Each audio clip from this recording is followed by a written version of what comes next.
Bueno, buenas noches a todos y a todas, a los vecinos y vecinas que se han sumado. Muchísimas gracias, Jorge Orgaz, por convidarnos tu tiempo y bueno, tus conocimientos también en la temática que vamos a tratar hoy. Bueno, les cuento, Jorge Orgaz es abogado, magíster en Derecho Público, es y fue docente también en diferentes universidades del país, como la de Córdoba, Mendoza, la Universidad Católica y la Universidad Empresarial, también siglo XXI, en la cual es director del Instituto de Derecho Público. Participó también como consultor técnico académico de la reforma política de la provincia de Córdoba, hecho del cual se implementó la boleta única en la provincia mediterránea. Además de toda su experiencia académica, es una persona comprometida con la realidad política municipal de su ciudad, siendo en su momento precandidato a intendente por la ciudad de Córdoba. Además, es un constante luchador por enaltecer la calidad institucional de los partidos políticos. Así que Jorge, bueno, un gusto enorme que estés esta noche con nosotros, bueno, y te damos la bienvenida. Jorge, se escucha impecable, pero espérame, bueno. dame un minutito, porque dame un minuto. ¿Cómo no? Para esto, Jorge, bueno, acá vos, si recorres la pantalla, vas a encontrar nombres y localidades de esta conformación política del partido que estamos construyendo, vecinalistas, y que hoy cuenta, además de la invitación de varios dirigentes de distintos distritos, de organizaciones también que están trabajando en distintas localidades, como por ejemplo en Mar del Plata, pero también quiero agradecerle, Jorge, también para que vos sepas, que además de quienes componen vecinalistas, acá los ves, de varias localidades, capaz que me quedo corto siempre si los recorro, ¿no es cierto? Pero de Merlo, de Morón, de General Villegas, por supuesto, de San Nicolás de los Arroyos, bueno, por supuesto yo soy de acá de Mar del Plata, de La Plata, de Pilar, de Magdalena, Necochea. de Necochea. Necochea. Y si sigo recorriendo me voy a encontrar con más. Bueno, saludo a los amigos de Luján, del partido de la agrupación vecinal Somos Luján, los saludo a ellos, saludo a los amigos de acá de Mar del Plata, que además de hacer una actividad política muy importante desde el partido Parte, acá está Víctor Hugo Llanos, que tiene además una revista digital que se llama Ecología y Política. Víctor y Rubén están por ahí. Bueno, y a los amigos que somos parte, que integramos Acción Marplatense, que han venido, varios. A todos saludos, los presento ahora a ellos nada más, simplemente quería que lo supieras, Jorge. Ahora sí, ya sin el problema del zumbido, vamos a la reunión. Muchísimas gracias, Marcelo. Disculpen el inconveniente, al final hemos vuelto al celu, que es más artesanal y más efectivo. Recién les estaba diciendo que mi intención es precisamente conversar con ustedes a partir de la experiencia que tuvimos acá en Córdoba y que luego desde distintos ámbitos intentamos fortalecer en lo que yo creo que debe ser un desafío para la política argentina, que es tratar precisamente de recuperar la vida política en los municipios como una fuerte, digamos, una fuerte señal de lo que debe ser un proceso para mí democrático e institucional para recuperar algunos lineamientos que, como les decía recién, están en profunda crisis en nuestro país. Nosotros, cuando el gobernador Schiaretti, el actual gobernador Schiaretti, hace algunos años llegó por primera vez al poder, ustedes recordarán que llegó en una situación bastante confusa, en una elección muy reñida con el que hoy es un candidato nuevamente a la gobernación de Córdoba, en aquel momento el ex intendente Luis Juez, que generó un escándalo, un verdadero escándalo político a nivel de nuestra provincia. Se judicializó, se terminó, la cuestión es un tema ya bastante conocido. Lo cierto es que la consecuencia directa de ese problema que tuvimos fue nada más y nada menos que iniciar un proceso de reforma política muy interesante en el ámbito de la provincia de Córdoba si hubiese sido llevado a cabo en la práctica. Es decir, el gobernador Schiaretti buscó legitimar su gobierno, llamando y convocando inmediatamente a 15, digamos, personalidades de la cultura política de Córdoba, rectores, decanos, políticos, ex legisladores, etcétera, para formar o para que produjeran un informe de reforma política muy importante porque fue, si se quiere, el primero en cuanto a su relevancia, el primero en el ámbito o en el contexto de la democracia joven que teníamos. El otro gran proyecto, ustedes ya lo saben, fue el del Consejo para la Consolidación de la Democracia, que fue obra de Carlos Nino en la época de Raúl Alfonsín, que lamentablemente muchas de sus cosas tampoco se cumplieron. Es decir, que ya de arranque tenemos esta idea de que muchas veces los proyectos de renovación o de reforma política tienden muchas veces ese perfil de analgésico político para calmar las aguas ante una convulsión política, pero que después en la práctica los buenos postulados o las buenas ideas que se plasman en ese proyecto quedan en el aire. En aquel momento a mí me tocó aportar algún dato o algún trabajo o informe precisamente sobre la gestión municipal. Es decir, cómo contribuir en la reforma política a partir del municipio, que sigo creyendo que es verdaderamente esencial. Es un paso y es una deuda que nos tenemos los argentinos de reconstruir al municipio como el primer foro de la democracia, cosa que estamos en deuda. ¿Qué se trabajó?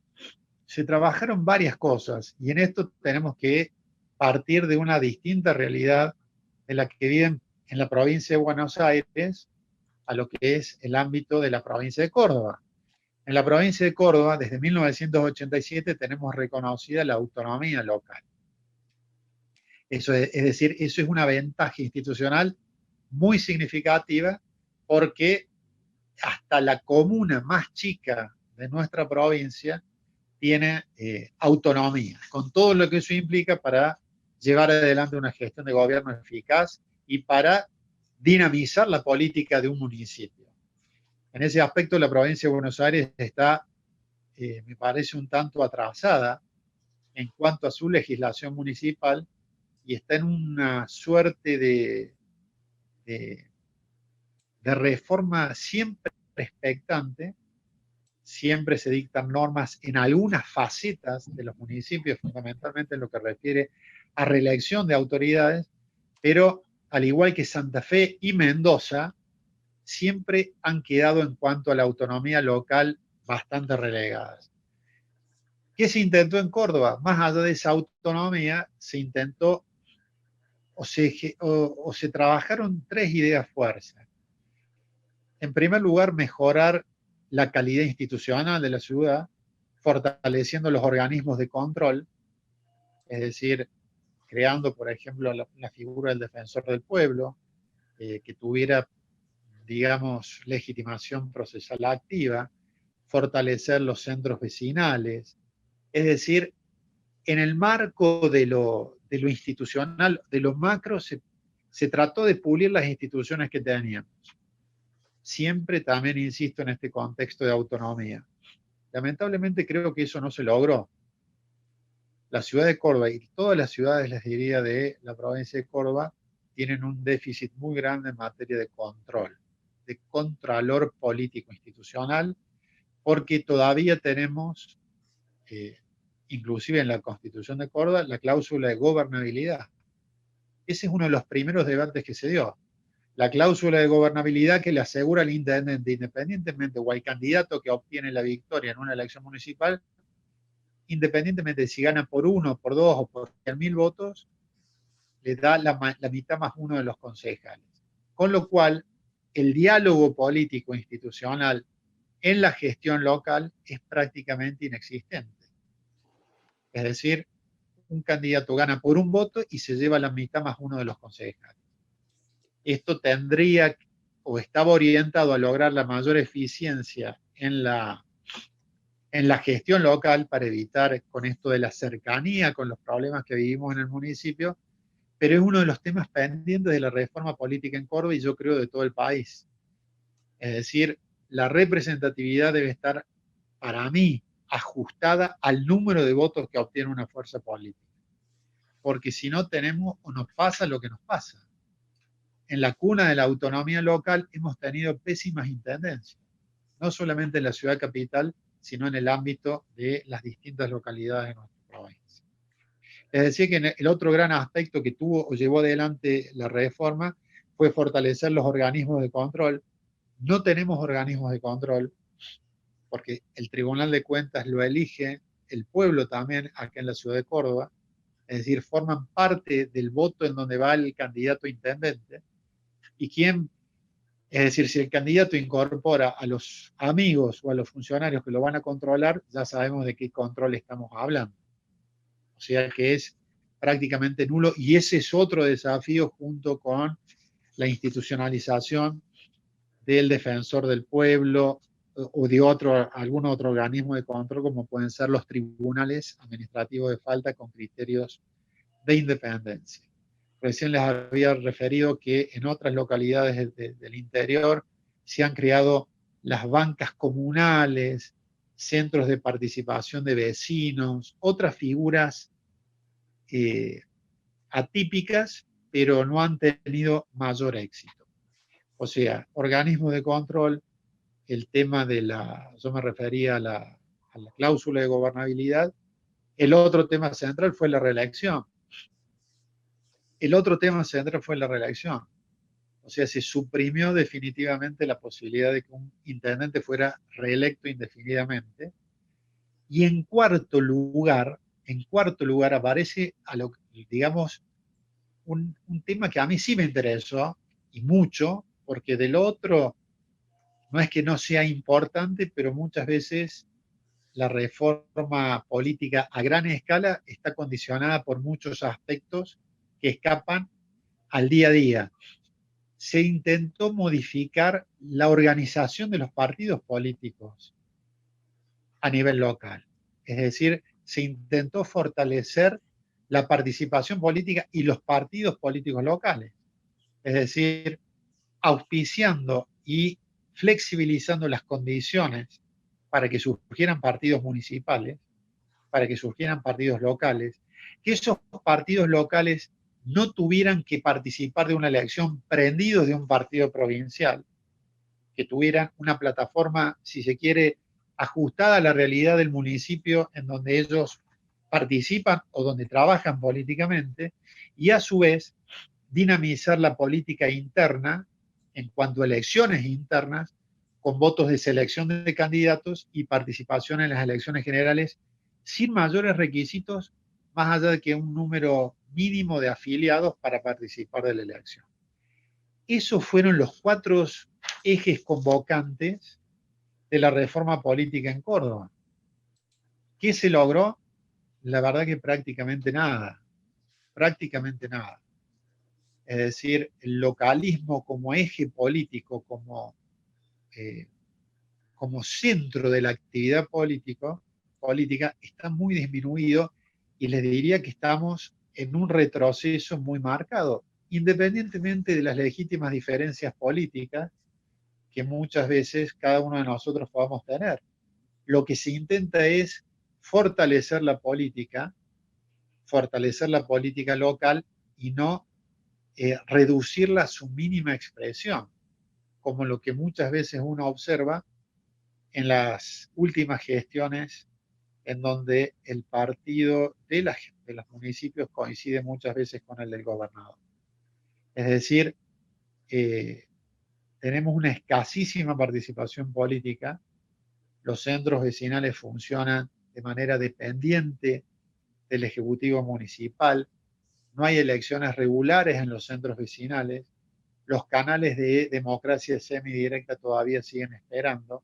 Es decir, pese a la reforma, por eso dije que fue como una suerte de analgésico, y que una vez que pasó el tema o el conflicto por el cual se había generado la crisis al asumir las primeras gestiones Schiaretti, todo quedó como en el olvido y en la nada. Con lo cual, vuelvo a la idea que me parece que la reforma política en algún momento debe desvincularse de la crisis y que tenemos que enfrentar la reforma política o pensar la reforma política institucional eh, para que sea sustentable, mínimamente sustentable, y no atrapados en la urgencia de tapar una coyuntura que puede ser crítica, porque la República Argentina vive permanentemente de crisis, emergencias, situaciones y todo lo demás. Y eso me parece que fue un error.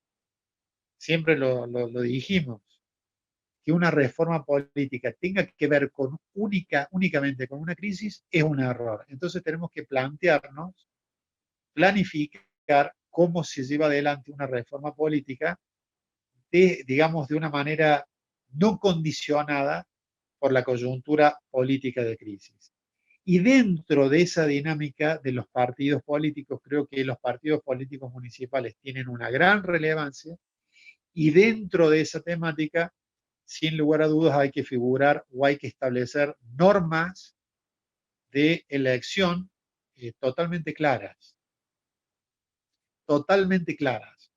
Acá en la provincia de Córdoba, en la ciudad de Córdoba, e inclusive en las asociaciones intermedias, organizaciones no gubernamentales, ya es costumbre y se ha instalado, por ejemplo, la boleta única, que también es un paso importante, y esto sí creo que ha llevado a una mejor calidad institucional porque impide ciertos vicios que teníamos los partidos políticos en el ámbito de la provincia y la ciudad de Córdoba y todas las localidades del interior. Es decir, la boleta única ha sido una instancia dentro de estos puntos o aspectos a reformar que les diría que tenía un cierto consenso, porque agiliza la elección, permite la mayor posibilidad al ciudadano de a pie de elegir tranquilamente, marcando con un tilde quiénes pueden ser sus candidatos, y es una práctica que ya se ha hecho huella en la dinámica social y cultural de la provincia de Córdoba. El último ejemplo, en donde también participé, fueron las elecciones del Club Atlético Belgrano. Es el primer, en las elecciones que fueron en febrero, es el primer club deportivo, social o deportivo, donde se aplica la boleta única, y que permitió precisamente, por primera vez en la historia, y a eso me refiero con el tema de la calidad institucional, que en el ámbito de un club popular como el Club Atlético Belgrano tuviéramos oficialismo y oposición. Es decir, mejora el mapa de la boleta única la posibilidad de que podamos votar para determinados cargos a determinados funcionarios y en el resto de la lista a otros candidatos. En síntesis, ese es el panorama que yo observo siempre desde la perspectiva de Córdoba, con la autonomía pesada sobre nuestras espaldas, pero que en la práctica no ha generado grandes transformaciones. Les diría que estamos yendo a contramano de lo que es un fortalecimiento de la vida local o de la vida municipal. Y eso tiene que ver con la cultura política argentina. Podemos seguir modificando y reformando instituciones, pero si no hacemos una reforma política, me parece, anclada en un perfil sustentable, en una valoración sustentable desde distintas ópticas, me parece que ajustándola siempre a las crisis va a ser muy difícil salir, va a ser muy difícil salir, más allá de que existan aciertos técnicos o aspectos puntuales que nos lleven o nos conduzcan a suerte de espejismos, pero que en la práctica no mejoran la calidad institucional. Y en ese problema es donde nos unimos nuevamente a esta crisis institucional o de desapego a las instituciones que estamos viviendo en todo el país. ¿Para qué les voy a contar? Yo el otro día estaba dando clases y conversaba con mis alumnos y les decía, ¿ustedes creen que un país serio para un inversor puede tolerar que un día la justicia diga una cosa, el otro día diga otra cosa, que los padres no sepan a dónde ir? Referido al tema, al conflicto entre el gobierno federal y la ciudad autónoma de Buenos Aires. Bueno, esa erosión de las instituciones me parece que ha llegado para instalarse y hay que buscarle la vuelta para salir. Y yo creo que la forma de salir es precisamente llevando adelante las reformas necesarias en el ámbito local, porque si no, no me parece muy, muy complejo. En Córdoba es un tema pendiente y creo que también en otras provincias de Argentina, pero me gustaría escucharlos un poco a ustedes para ver si podemos desarrollar algún otro tema en particular e intercambiar opiniones y ver qué visualizan ustedes. Jorge, si me permitís, y te pido, porque más allá de que hemos hablado entre varios del tema de la boleta única papel, más que cuando lo planteamos, llevamos una nota a Casa Rosada con la idea de socializar el pedido, digamos, entre las demoras que pasan, que la política no toma decisiones, pasan los años y rastreando históricamente lo que fue pasando en la provincia de Buenos Aires, es de la naturaleza propia de la política, es que si gobierna otro color político, pido algo que lo incomode, según el momento. Y cuando me toca gobernar, me olvido de lo que pedí siendo gobierno. Pero no obstante eso, si vos nos contás cuáles son los alcances de la boleta única papel, cómo se implementó, las diferencias, porque también los que estuvimos repasando, gracias, también acá tenemos que reconocer que la mano que nos han dado los amigos de Villegas para que buceemos en el tema, Walter Elías, que está por acá, otro amigo de Ituzaingó, que ha formado parte de alguna mesa política desde hace varios años, sabía cuáles son los temas que favorecen la participación, la transparencia, tal cual has detallado recién, pero que incomodan al que gobierna, al de turno, y hablando de los inconvenientes. Pero esa comparación, ¿qué implica? ¿Qué alcance? Hablaste del Club Belgrano, pero seguramente la referencia de otros países también va a ser, creo que muy gráfica para todos nosotros y nos va a ilustrar muchísimo. Un repaso de eso nada más sobre la boleta única. Sí, bueno, acá en la provincia de Córdoba, la boleta única fue implementada a nivel provincial, fue implementada por el gobierno de la provincia de Córdoba y fue utilizada y fue elaborada, ya tenemos más de 13 elecciones con boleta única. Paulatinamente, primero, ¿qué se hizo? Eso fue un acierto. Una vez implementada la boleta única por ley, fue el Poder Judicial fundamentalmente el que llevó adelante distintos cursos, capacitaciones, a los fines de poner en conocimiento de la ciudadanía su implementación y su uso.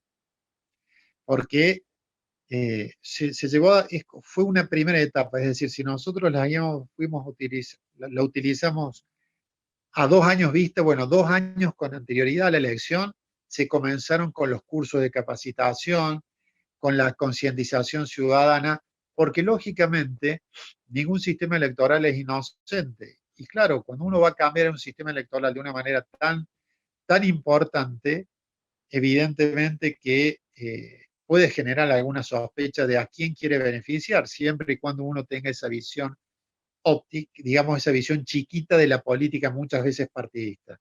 Pero fue una mejora y donde estuvieron involucrados los 3 poderes del Estado. El poder ejecutivo, el poder legislativo sancionando la ley, el poder ejecutivo llevando adelante, sobre todo con los recursos, la idea de la boleta única, y el poder judicial que tiene el tejido institucional a lo largo de la provincia, instruyendo a la ciudadanía y a los funcionarios del Poder Judicial, porque son ellos por primera vez, independientemente del control o de la fiscalización por parte de los partidos políticos, los que llevaron adelante la fiscalización a través de sus propios funcionarios. Es decir, los 3 poderes del Estado involucrados en el cambio político en materia de boleta única. Creo que la boleta única la provincia de Córdoba fue precursora. En el ámbito del derecho comparado, generalmente uno observa otros sistemas electorales en Europa, por ejemplo, en algunas comunidades políticas o en algunos estados, algo parecido a la boleta única, es decir, el ciudadano que va, imprime su voto y luego lo coloca en la urna. Hay distintos procedimientos, pero siempre también con esta idea de participación, de la fiscalización por parte de los 3 poderes del Estado. El gran debate que se dio en el ámbito de la provincia de Córdoba es si la boleta única era una instancia previa a la implementación del voto electrónico.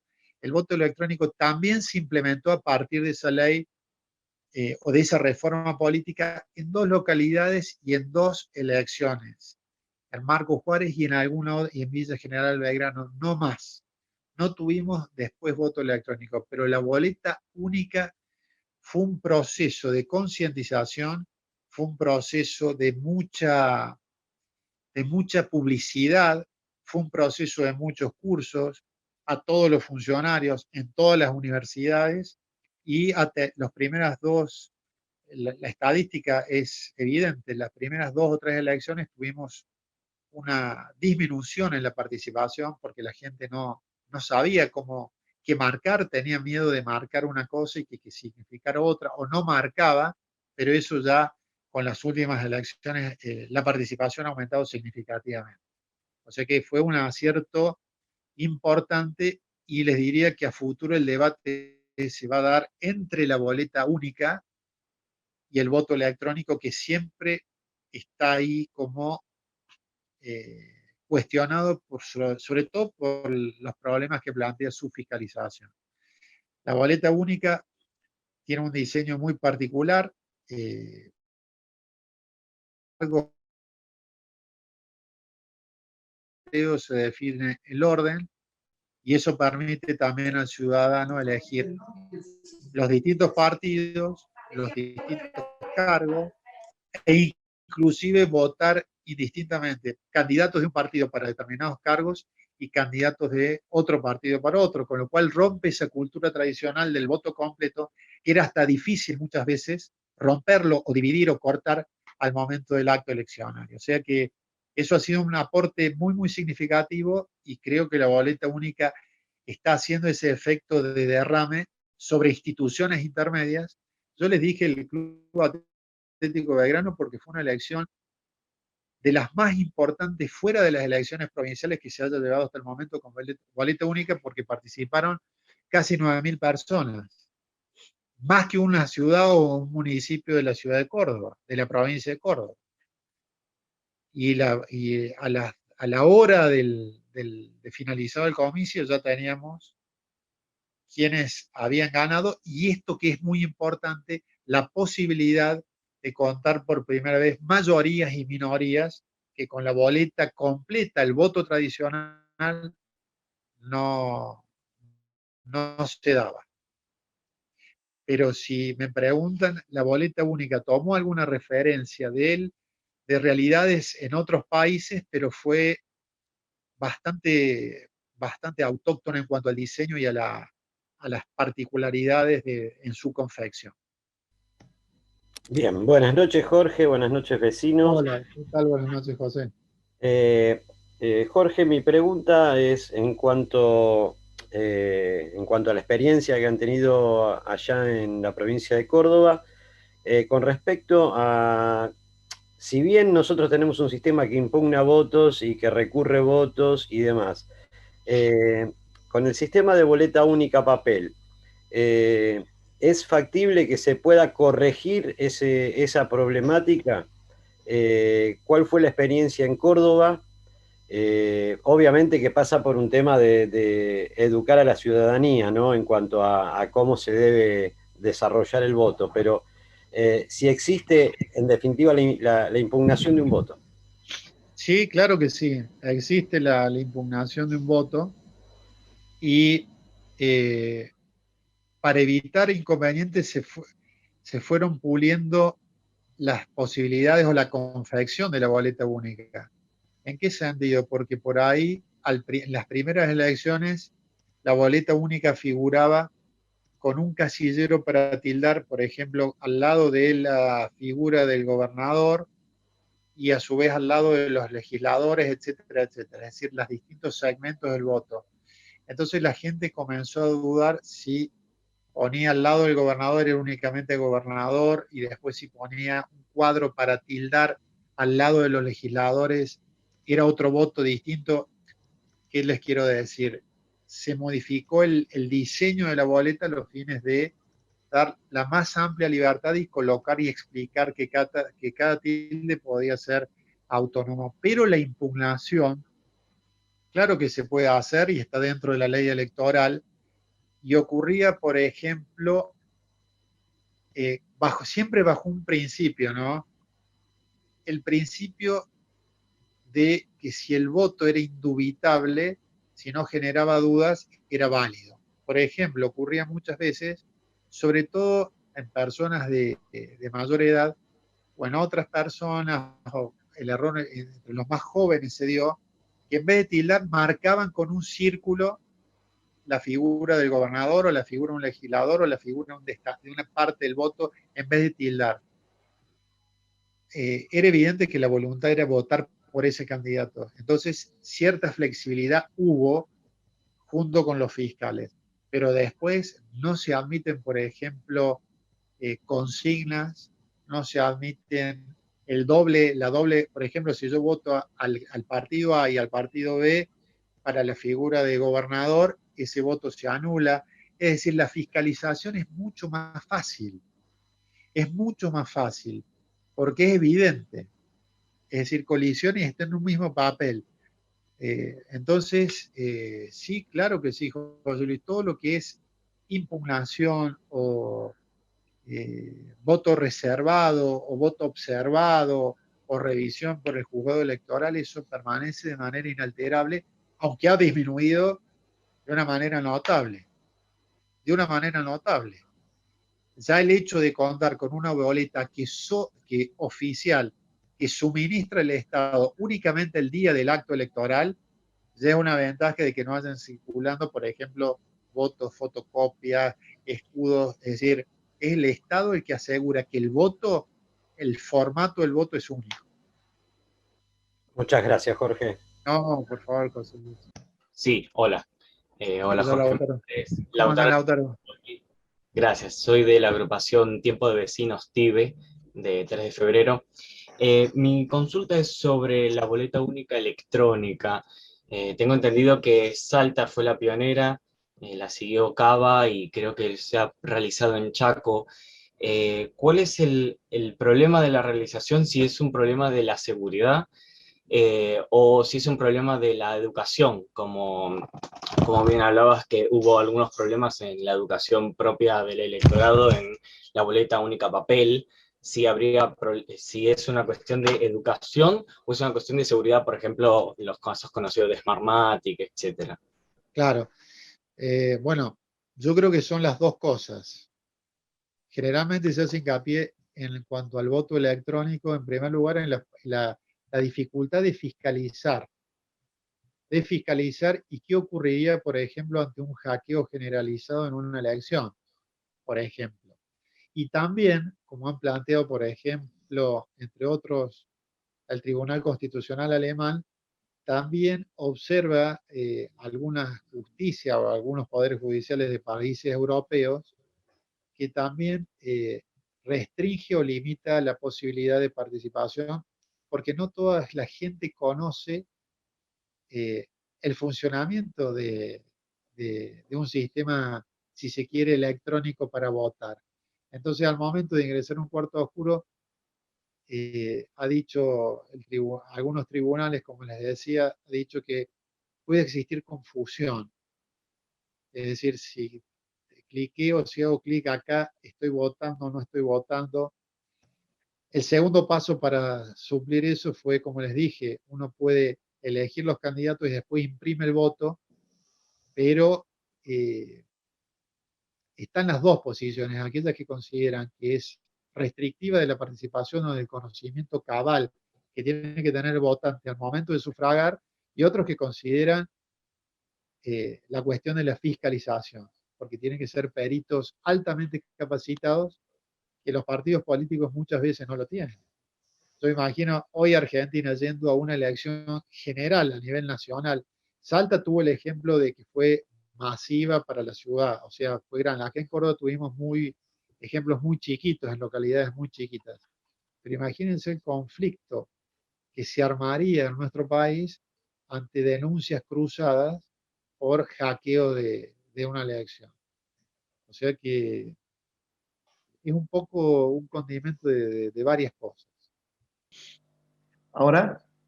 ¿Hola? Sí, perfecto. En la provincia de Buenos Aires se eligen 35 diputados nacionales con sus respectivos suplentes, ¿no? Digo, ¿no sería demasiado grande esa boleta planteando todos los partidos políticos que participan en la elección? Digo, ¿cómo se implementa? Porque serían los nombrecitos chiquitos, 10 partidos son 350 candidatos. O sea, es un montón. Claro. No sé cómo se Sí, implementa eso en sí, Córdoba. bueno, ¿Se hace por zona o se hace por...? se hace por zona, obviamente que los legisladores, bueno, la boleta única en cuanto a gobernadores y legisladores es una, porque acá se elige gobernador y legislador, no hay elección de medio término. Y yo creo que habrá que llamar a los que saben de diseño y tratar de incorporar a todos en la boleta única, por más grande que sea, así sea en vez de A4 o las medidas establecidas por la ley un poquito más grandes, pero siempre va a ser mucho mejor que vos puedas tener la posibilidad de escoger tildando simplemente antes que andar cortando, ¿sí? Pero al no tener elección de medio término, me parece que es la única alternativa, y eso también se criticó mucho acá en Córdoba.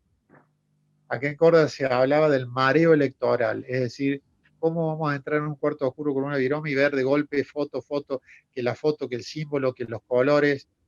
Y no es tan complicado, ¿eh? No es tan complicado, y creo que también eso es decisivo, Roberto, el tema de la capacitación. El tema de la capacitación. Perfecto. Lo mismo pasó, imagínate, acá en la ciudad de Córdoba también se usó en la elección de intendente y concejales, y tuvimos que votar un montón de concejales. Pero acá no tenemos todavía el voto de preferencia. También dependerá de qué sistema electoral se aplique con la boleta única. Sistema de preferencia, sistema de lista completa. Esos son los temas a debatir también. Mi nombre es Juan Carlos Juárez, soy del partido local Somos Luján. Por lo general en la provincia de Buenos Aires se imprimen en una elección general, en las PASO, cerca de 300 millones de boletas, es decir, porque hay un tema económico también de por medio que influye en la toma de decisión, influye ese tema, no hay que soslayarlo, en la toma de decisión de la implementación de la boleta única. Y hay una cuestión de orden político. Los partidos tradicionales de la Argentina y que están en la provincia de Buenos Aires, dicen, bueno, el que no tiene estructura, no hay problema de los que tenemos estructura, porque el tema de la fiscalización es un tema central que mejoraría muchísimo con la boleta única. Claro que sí. Entonces, son varias cuestiones al mismo tiempo. Vos recién hablabas del tema de la preferencia, es un tema todavía mucho más exquisito en términos electorales, que requiere un ejercicio. Para la implementación de la boleta única, tanto en Córdoba como en Santa Fe, hubo una tarea de docencia muy importante, que llevaron adelante en muchos casos los mismos partidos porque tenían que enfrentarse a una nueva situación. Creo que es una buena salida al tema de la boleta única de papel, quiero ser bien claro en esto, porque para el tema electrónico el mundo desarrollado tiene inconvenientes. En elecciones nacionales lo ha aprobado Perú en algunas mesas, en la presidencial anterior, no en esta. Entonces creo que es un tema muy importante. Los partidos locales nos veríamos muy beneficiados con la boleta, nos veríamos beneficiados en la capacidad competitiva, en la posibilidad de estar en el cuarto oscuro de todas las mesas. Es decir, tiene una serie de cuestiones positivas que hay que darle ahora. Hay un tema de fondo que es la voluntad y la vocación política. Yo siendo legislador presente proyectos para tratar, es decir, y son temas que nunca se quieren abordar. Y creo que los partidos locales, que somos el sistema institucional de los partidos políticos que toca a la gente todos los días con sus cuestiones cotidianas, tenemos que hacer este esfuerzo para instalar esto y que surja una demanda ciudadana para mejorar la calidad de la elección, para mejorar la calidad de la representación y, en definitiva, para mejorar la transparencia de las elecciones. Esto también es otra cuestión. Este es el aporte y me parece... Fortalece primero la competitividad entre las fuerzas políticas, porque corta de cuajo la distribución del voto que generalmente hacen los partidos mayoritarios, porque cuentan con más recursos para eso, es decir, más, más militancia para distribuir el voto, condicionar, marcar el voto, todas esas prácticas que son muy comunes en los sistemas que mantienen todavía el voto. En segundo lugar, la boleta única, como bien señalaste, Juan Carlos, permite el control del Estado. No implica que los fiscales no hagan lo suyo, pero ya hay un control que emana del Poder Judicial, con lo cual al momento de fiscalizar y de llevar adelante algún recurso judicial ya desalienta bastante y hacia la transparencia. Y después, yo este año, volviendo brevemente al tema de la elección del Club Belgrano, ¿saben cómo se llega a la boleta única? Se llega a la boleta única por la pandemia. Es decir, algo rarísimo, porque se propone la boleta única para evitar la manipulación del papel y todo lo demás, y que el voto sea lo más rápido posible. O sea que, ya decía, algunos haciendo grandes teorías, y después la realidad es la que muchas veces impone algunas prácticas. Y después yo creo que ya llegaron para quedarse. Pero es un dato curioso. Es un dato curioso porque en medio de la pandemia acelera el tiempo, evita que haya manipulación de papel, de virome, ¿no? En una virome uno llega con su virome y vota. Pero creo que la tendencia va hacia ese lado. Me parece que a nivel provincial y a nivel federal la boleta única es una necesidad, y creo que antes que el voto electrónico vamos a estar en esa instancia, me parece. ¿Sí? Coincido. Hola, ¿qué tal? ¿Cómo están? ¿Qué tal, ¿Qué Jorge? tal? Buenas noches. Hola, Mi Andrea. nombre es Andrea Rodríguez, soy presidenta de la agrupación vecinal Por Olavarría Todos, de la ciudad de Olavarría. Bueno, la verdad que muy interesante la charla, porque es lo que estamos pidiendo del vecinalismo, ¿no? El tema de que en la provincia se implemente la boleta única papel.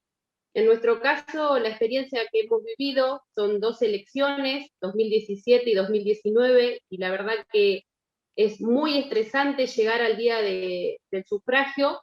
Los partidos chicos vivimos infinidades de cosas. Nosotros, en el caso nuestro, denunciamos en las 2 elecciones el robo de boletas, Claro. denunciamos el hecho de que las boletas no llegaban a las mesas correspondientes. También un contrapunto que tenemos son la falta de conocimiento de los presidentes de mesa, que a nosotros los partidos chicos también nos perjudica mucho. Y bueno, y el tema, como se viene sumando todo, ¿no? El tema de la cantidad de fiscales que se necesitan, todo eso hace que ese día para los partidos chicos sea muy difícil. En el caso nuestro, en la segunda elección, creíamos que no habíamos pasado el piso, el hecho de que, bueno, no teníamos fiscal en todas las mesas, nos arreglábamos con fiscales generales. Se hizo el recuento transitorio, después se llevó al recuento definitivo, y después nos avisan por carta documento que habíamos pasado el piso de las PASO. Así que bueno, realmente sería fantástico que se implementara. Y una pregunta que le quiero hacer, Jorge, es cómo sería un día normal de sufragio. ¿Cómo sería, cómo se comienza, cómo es el tema de la fiscalización? Entiendo de que serían menos fiscales, es el tema, a ver cómo usted me lo puede diagramar. Un día normal de boleta única, el día previo a la elección, el gobierno, junto con los fiscales del Poder Judicial, el fiscal general que se implementa en cada colegio, llevan las urnas y las boletas a utilizar en las distintas escuelas de la provincia. Como toda elección se abre a las 8, y la tranquilidad que uno tiene es que tiene lo mismo, la mesa con los fiscales partidarios y todo lo demás, pero permanentemente ingresando al cuarto oscuro este fiscal que es el funcionario del Poder Judicial. Y lo que uno se da cuenta de la importancia del cambio político cuando en la mesa ve, es decir, nada más que la boleta única y una virome colgando detrás del biombo, y absolutamente nada más. O sea, que hasta el hecho de la transparencia se hace como un biombo de cartón, y tiene la boleta única y uno viroma, y uno puede hasta ver votando a la persona, lo cual implica un gran aporte para la transparencia. Cualquier denuncio se rige por la ley del Código Electoral Provincial o de la localidad de donde esté llevándose adelante la elección. Finalizada la elección, se cuentan los votos, se arma el acta provisoria y a su vez cada una de esos actas, de las actas que firman los fiscales y el presidente de mesa, lleva también la rúbrica del fiscal general, este funcionario del Poder Judicial. O sea que se mejora en transparencia, se mejora en la celeridad del cómputo, hay menos impugnaciones, con lo cual ese temblor, ese terremoto que tuvimos con motivo de la elección de Schiaretti, la primera elección de Schiaretti, nunca más se dio. Mi nombre es Gabriel Lagomarcino, soy cofundador de la agrupación municipal Encuentro Pilarense de Pilar. Hace muchos años que existimos, a pesar de que logramos el reconocimiento por la Junta Electoral hace dos o tres años atrás. Mi pregunta era una pregunta más bien técnica o cuantitativa, ¿no? O sea, entiendo de sobra los motivos cualitativos, las ventajas que tiene la boleta única en papel, pero en el caso, o sea, por lo que vos conocés, Jorge, ¿se sabe, por ejemplo, se ha hecho algún estudio que muestre la correlación digamos, en el resultado electoral que obtienen fuerzas políticas minoritarias o partidos vecinales? O sea, cada elección es distinta, pero a lo mejor de alguna manera, desafectando algunas variables, se puede decir, bueno, mira, por ejemplo, antes de la boleta única en papel recibíamos un X% de votos impugnados y a partir de la implementación de la boleta única en papel, ese porcentaje se redujo a tanto. O fuerzas que no llegaban no sé, al 5% de votos válidos, a partir de la implementación de la boleta única, duplicaron su caudal electoral. ¿Hay algún estudio que vos conozcas que muestre? Sí, hay. No sé si habrá algún estudio nuevo, pero sí hay estudios, De arranque te diría que la gente tomó conciencia de que existían partidos políticos a través de la boleta única. Cuando no había boleta única, el partido por ahí le costaba mucho distribuir los votos en toda la provincia. Y en una mesa donde no hubiera votos de ese partido, no tenía el votante, o sea, el ciudadano, la posibilidad ni siquiera de conocerlo, ni mucho menos de votarlo. Claro. Acá hay un fenómeno que se dio a partir de la implementación de la boleta única, que por ejemplo el partido de Encuentro Vecinal, que encabezó en su momento Aurelio García Elorrio, logró por primera vez una banca en la provincia y en la última elección 2 bancas. Es decir, sí ha posibilitado en términos políticos electorales un crecimiento de los partidos vecinales. Porque de hecho ya está en la boleta y de acuerdo al sorteo puede estar inclusive en un lugar expectante a la vista, todas esas conjeturas que se hacen de dónde está distribuido, a qué lugar le tocó de la boleta. Pero estar en el voto, estar en las mesas y que su voto sea fiscalizado oficialmente, claro que trae una ventaja cualitativa. Y en la última elección se vio, ese partido creció el doble y tiene 2 legisladores a nivel provincial. Qué bárbaro. Es notorio eso, ¿eh? Y ahora se va a postular para la Diputación Nacional. O sea que un crecimiento de un partido vecinal no solamente obtuvo 2 legisladores, sino que por primera vez también ingresó al Consejo Deliberante y quedó a 900 votos de meter 2 concejales. O sea que sí hay un crecimiento medible. Por eso hay que insistir, ¿sí? Y en una provincia acostumbrada a la polarización en su momento entre el peronismo y el radicalismo y ahora entre el peronismo y Juntos por el Cambio. ¿Sí? Sí. Hay un crecimiento. Yo te voy a tratar de ver si hay algún estudio específico estadístico, pero debe haber. Muchas gracias, Jorge. Una pregunta, ¿cómo es el nombre del partido que mencionás como ejemplo? Encuentro Vecinal. Encuentro Vecinal. Gracias. Aurelio García Elorrio. Sí, sí, es conocido. Sí, sí, es conocido, es un abogado, un profe de la Facu que logró capitalizar todos los sectores vecinalistas y que el hecho de estar ahí en la boleta única, claro, la gente decía, ah, bueno, hay otros partidos, hay otras alternativas, votemos algo distinto. Y la campaña la hizo bajo esa idea.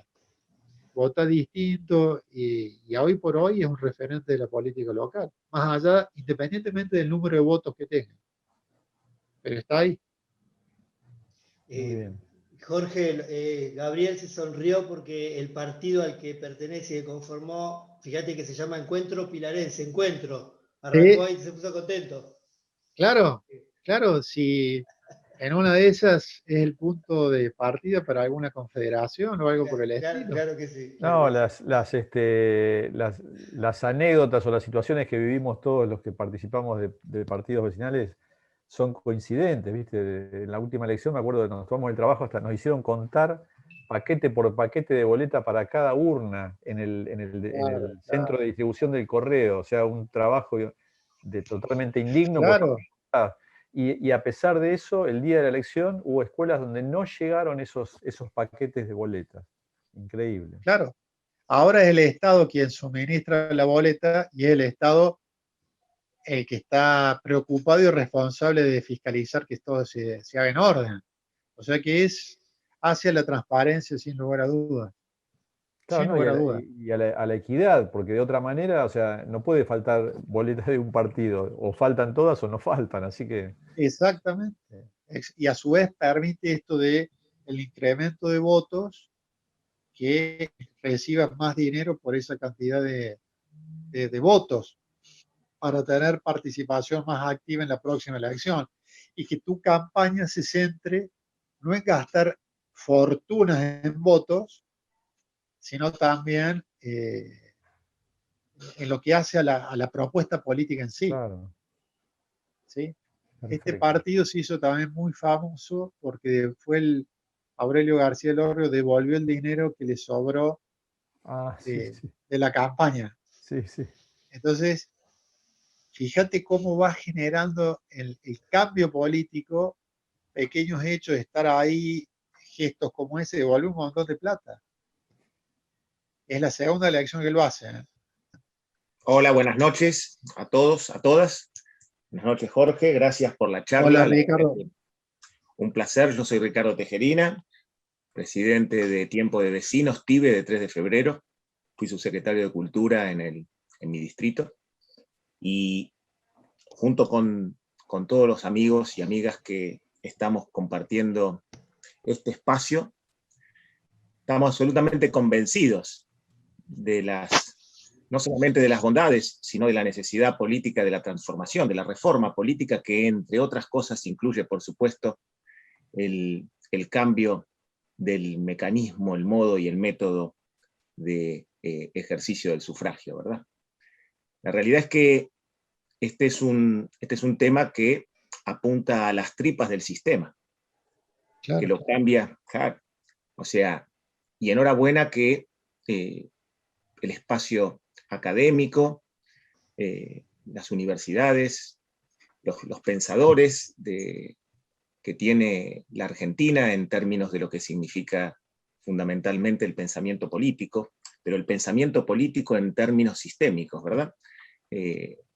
Incorporan también este debate y lo trasladan hacia el sector que es directamente el interesado, porque necesariamente tiene que venir de afuera hacia adentro. No es un cambio que se produce desde adentro del sistema. El sistema se defiende permanentemente. Y si efectivamente llegase la modificación que todos nosotros estamos pretendiendo, tal vez llega de la mano, como vos bien decías, de circunstancias que terminan siendo dolorosas para el conjunto, ¿no? Como este flagelo de la pandemia que estamos sobrellevando y que a lo mejor termina obligando, y si no obligando, visibilizando el tema, que ya de por sí es importante. La realidad es que el esfuerzo de los intelectuales de la política y de las cuestiones políticas yo creo que esto es algo que nosotros debemos poner en valor, porque le incorporaron la dimensión pragmática del hecho y fundamentalmente han munido de recursos suficientes que no solamente apuntan a las capacidades que tiene, por supuesto, la boleta única de papel en términos de lo que es la transparencia, en términos de lo que es el ecosistema, en términos de lo que es, por supuesto, también mejores condiciones sanitarias, sino que es fundamentalmente una de las transformaciones políticas medulares para el siglo XXI y fundamentalmente hacia el futuro, en el camino progresivo e inevitable que va a darse. Ojalá que nos toque presenciar el hecho como protagonistas y efectivamente empujarlo desde el lugar donde estamos, cada uno de nosotros, no por el interés de parte, sino por la convicción de la mejora del sistema político. Digo, circunstancialmente se da el hecho, por supuesto, y vos bien, Jorge, lo planteabas, acerca de las cuestiones, y yo creo que muy bien lo decías cuando se te preguntaba acerca de las cuestiones de diseño y técnicas. Digo, son las cuestiones de forma. Habrá que hacerlo con los elementos que sean suficientes, necesarios y pertinentes.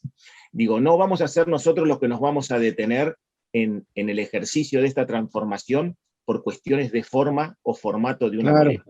¿No es cierto?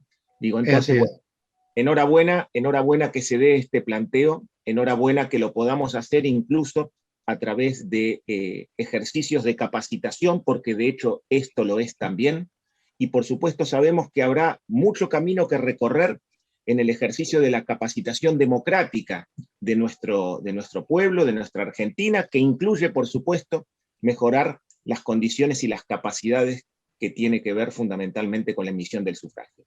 Somos hijos todavía del siglo XIX, en las formas, en los métodos y fundamentalmente en las trampas.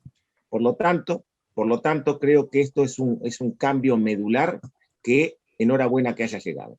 No quiero quitar mucho tiempo, felicito al expositor, agradezco a quienes han hecho la convocatoria y por supuesto a quienes han generado esta invitación.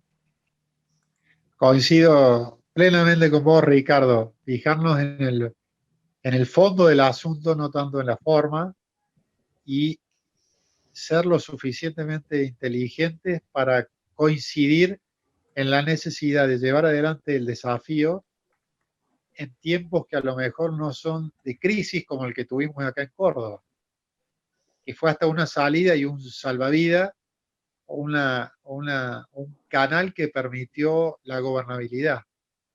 ¿Cómo planteamos la reforma política sin tener una crisis como la que tuvimos en el 2001, por ejemplo? ¿Sí? Ese es el desafío, coincido con vos. Tal cual. ¿Qué tal? Buenas noches a todos. Soy Pablo Olveira, soy de Cañuelas, provincia de Buenos Aires. Pablo. ¿Qué tal, Jorge? ¿Cómo te va? Bueno, creo que en los que conversaron y hablaron antes que yo, hay una concordancia terrible de que todos estamos a favor de la boleta única.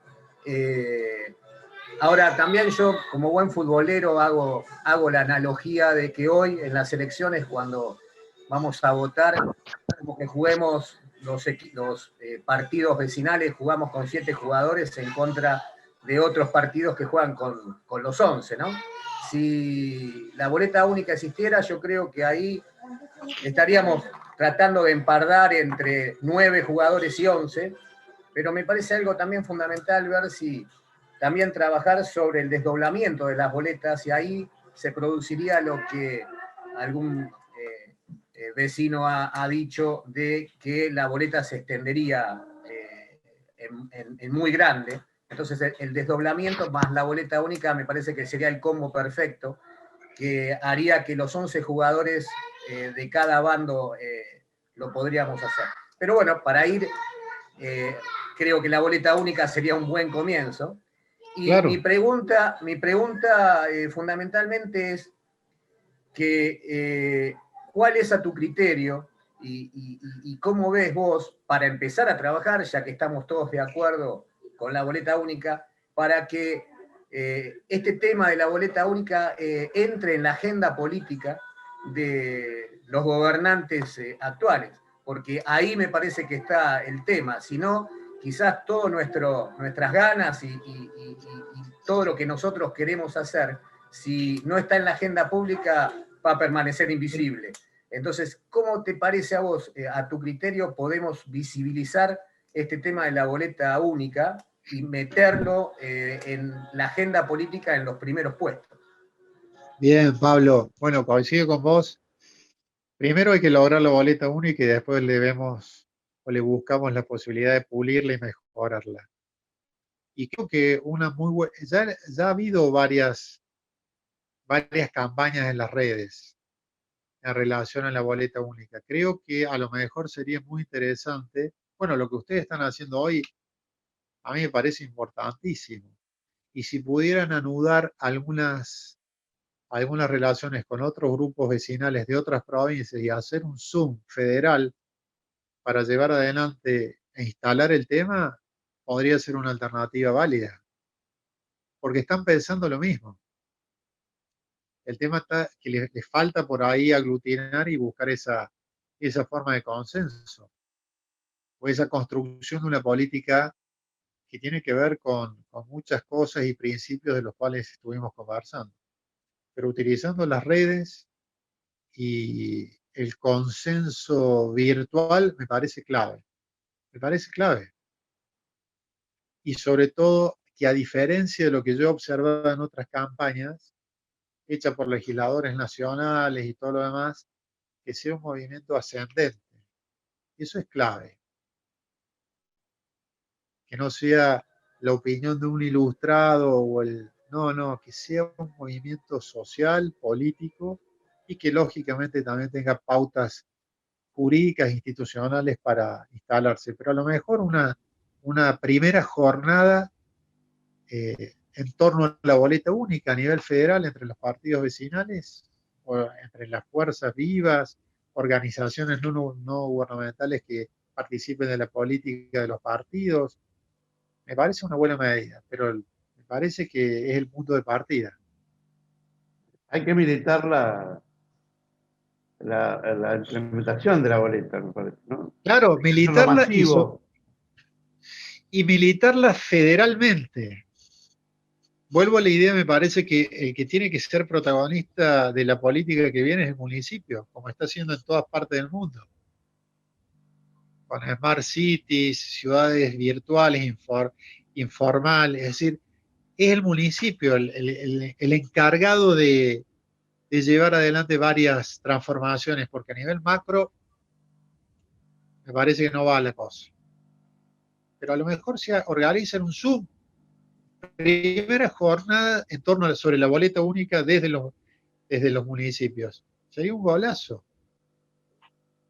¿Cómo estás, Jorge? Alberto de Hola, Alberto, Acción ¿cómo Marplatense. estás? ¿Cómo estás? Muy bien, muy bien. Me gustó la idea esa de nivel federal, las reuniones vecinalistas.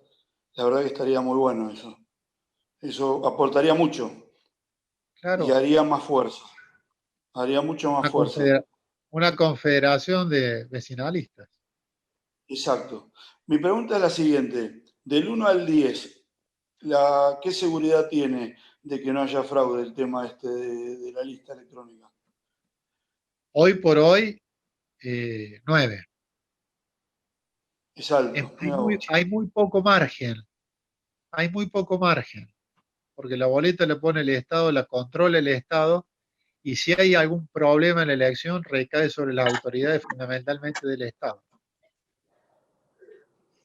¿Hay una especie de seguimiento de si hay alguna duda desde el principio hasta el sufragio de los votos? Sí, por ejemplo, 2 meses antes de las elecciones, en todas las plazas yo me acuerdo, en todas las plazas de la ciudad, se saca la boleta única con la cual se va a votar y se le pone una faja no válida como voto para explicarle al ciudadano en la mesa cómo tiene que votar. Por ejemplo, hay gimnasia y hay docencia. El índice de fraude es muy, muy escaso. Por eso la resistencia a la boleta única. Yo soy Víctor Hugo Llanos. Estamos haciendo la revista Ecología y Política y pertenecemos al partido Partes. Mi pregunta pasa por este lugar, Jorge, querido. ¿qué beneficios ecológicos nos da esta creación maravillosa que hemos visto que todos los compañeros están conformes con ella? Y segundo, desde mi mirada, no sabemos cuándo vamos a votar. Va a depender del estado de la pandemia, me parece a mí. ¿Hay alguna posibilidad de poder implantar este desafío tan lindo? Bueno, yo creo que en la próxima elección, a lo mejor, yo creo que lo primero que hay que hacer es instalarlo pensando a un mediano plazo, de acá a 2 años, pero empezar ahora. Si estamos hablando a nivel nacional. En cuanto a tu primera pregunta, Víctor Hugo, creo que las ventajas son evidentes. Desde el punto de vista ecológico, se consume menos papel, hay más higiene en el cuarto oscuro, hay un montón de circunstancias que impactan en el tema ecológico, y más en tiempos de pandemia. Yo recién le señalaba lo del Club Atlético Belgrano. El tiempo que se utiliza para votar es mucho menor. El tiempo que se lleva adelante el escrutinio también es mucho menor. Es decir, además de la transparencia política, claro que lleva también un mensaje de no utilizar papel, ahorrar y todo lo demás. Eso en cuanto a tu primera pregunta. Y creo que la respuesta a la segunda, ahora pensándolo bien, te la va a dar la propia dinámica del movimiento que seamos capaces de generar en pos de ese objetivo. Si ustedes empiezan o se empieza a instalar la idea de la boleta única a nivel federal, y va adquiriendo más fuerza y será más rápido. En la medida que se pase a la acción, me parece que es la forma más segura de que la propuesta llegue a buen puerto, sin lugar a dudas. Quiero decirte que acá nos vemos los jueves, muchos son partidos vecinales con los que venimos trabajando, pero hoy se sumaron desde otros espacios políticos con los que seguramente vamos a quedar en contacto para vernos e impulsar este y otros temas, y ojalá pronto te podamos invitar para alguna otra charla, y ojalá el escenario este que propusiste, que yo sé que varios lo tomaron como un desafío para llevarlo adelante en el corto plazo, de que sea federal, ojalá lo podamos concretar pronto. Y lo van a hacer, lo van a hacer, estoy seguro de eso, porque se nota que está la voluntad para hacerlo, y independientemente de ese encuentro, quedo a disposición de ustedes. Me pueden en Facebook, en cualquier red social, si podemos seguir conversando, a disposición absoluta de todos ustedes, y el agradecido soy yo por la invitación. La verdad que hablar con dirigentes territoriales que están en el tema es lo más importante para mí. Bueno, muchas gracias. En serio, De verdad, gracias. En serio, y los aliento a luchar por esta bandera. Jorge, muchísimas gracias, y qué bueno que solo dijiste que estabas a disposición, porque te íbamos a comprometer igual para otra charla. Así que muchísimas gracias, porque la verdad que teníamos los puntos que desconocíamos, así que muy enriquecedora, y nos encontramos en otra oportunidad seguramente. Seguro que sí, Mariana. Un abrazo a todos.